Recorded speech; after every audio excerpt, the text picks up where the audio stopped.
खरं तर आपण पाहतोय की पुण्यातल्या सिंहगड रोड परिसरामध्ये असणाऱ्या एकता नगरीमध्ये मोठ्या प्रमाणामध्ये खडकवासला धरणामधून जो 39,000 क्युसेक वेगाने पाण्याचा विसर्ग करण्यात आलेला होता आणि त्यामुळे कुठेतरी नागरी वस्तीमध्ये पाणी शिरल्याचं पाहायला मिळतंय. आपत्ती व्यवस्थापन विभागाचे कर्मचारी सुद्धा घटनास्थळी दाखल झालेले आहेत. आपल्यासोबत आपत्ती व्यवस्थापन विभागाचे अधिकारी आहेत, त्यांनाच आपण विचारूयात. सर, कशा पद्धतीने आपण प्रयत्न करताय? मोठ्या प्रमाणामध्ये एकता नगरीमध्ये पाणी आलेलं आहे. या ठिकाणी सर्व प्रकारच्या उपाययोजना केलेल्या आहेत. त्या ठिकाणी आता एनडीआरएफची टीम आलेली आहे. जे काही करता येईल नागरिकांसाठी आणि सुरक्षितेसाठी ते सगळं आम्ही केलेलं आहे. आयुक्त महोदयांच्या निदर्शनाखाली आम्ही हे काम करत आहोत. सर, इथं किती अपार्टमेंटमध्ये बेसमेंटमध्ये पाणी गेलेलं आहे? किती नागरिक या ठिकाणी अडकले आहेत? या ठिकाणी पहिल्या मजल्यावरचे जेवढे नागरिक आहेत त्यांना आपण सुरक्षित स्थळी हलवलेलं आहे आणि त्यांची सर्व प्रकारची या ठिकाणी काळजी घेतलेली आहे, काळजी घेत आहोत आम्ही. सर, या ठिकाणी कोणकोणत्या विभागाला पाचारण करण्यात आलेलं आहे? कोणाला काही दुखापत वगैरे काही झालेली आहे का? आतापर्यंत अशी दुखापत वगैरे काही नाहीये. या ठिकाणी आरोग्य विभाग कार्यरत आहे. पुणे महानगरपालिकेच्या आपत्ती व्यवस्थापन कार्यरत आहे.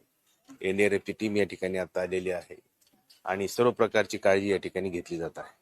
सर, जर पाहिलं तर काल रात्री जर पाहिलं 39,000 क्युसेक वेगाने पाण्याचा विसर्ग करण्यात आलेला होता. तत्पूर्वी नागरिकांना काही आवाहन वगैरे करण्यात आलेलं होतं का? की पण तत्पूर्वी सर्व प्रकारची या ठिकाणी क्षेत्रीय कार्यालय स्तरावरूनचे सर्व अधिकारी असतील, सॅनिटरी इन्स्पेक्टर असतील, स्वच्छता निरीक्षक, इतर सर्व अधिकारी या ठिकाणी आलेले आहेत. त्यांनी या ठिकाणी पाणी येण्याच्या अगोदर सतर्कतेचा इशारा दिलेला आहे. जसं आम्हाला या ठिकाणी माहिती मिळते की पाणी सोडण्याच्या अगोदर काही तास आम्हाला माहिती दिली जाते, तर आम्ही लगेचच त्या ठिकाणी खाली वार्ड लेवलला किंवा त्या विभागामध्ये ज्या ठिकाणी पाणी येणार आहे त्या अशा ठिकाणी आम्ही लगेचच त्या ठिकाणी काळजी करून नागरिकांना सतर्क करतो आहोत. सर, नागरिकांचं आवाहन केल्याच्या नंतर नागरिकांचा या ठिकाणी कशा पद्धतीनं प्रतिसाद मिळतोय? आताही काही नागरिक पहिल्या मजल्यावरती असल्याचं पाहिलं.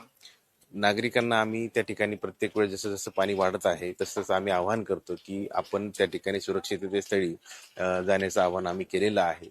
आणि या ठिकाणी आपण पाहत आहात की आता या ठिकाणी पाण्यामध्ये त्या ठिकाणी नागरिक गेलेले आमचे कर्मचारी आहेत तिथे काम करत आहेत आणि जे जे करता येईल नागरिकांसाठी ते आम्ही करत आहोत. पाहतोय की मोठ्या प्रमाणामध्ये खडकवासला धरणातून पाण्याचा विसर्ग करण्यात आल्यामुळे एकता नगरीमध्ये मोठ्या प्रमाणामध्ये पाणी घुसलेलं आहे. जशा पद्धतीनं आम्ही नागरिकांना मदत करू शकतो त्या पद्धतीने आम्ही प्रयत्न करतोय, आता आपत्ती व्यवस्थापन विभागाच्या अधिकाऱ्यांच्या वतीने सांगण्यात आलेलं आहे. व्हिडिओ जर्नलिस्ट विशाल विरकरसह राजरत्न जोंधे, टॉप न्यूज मराठी, पुणे.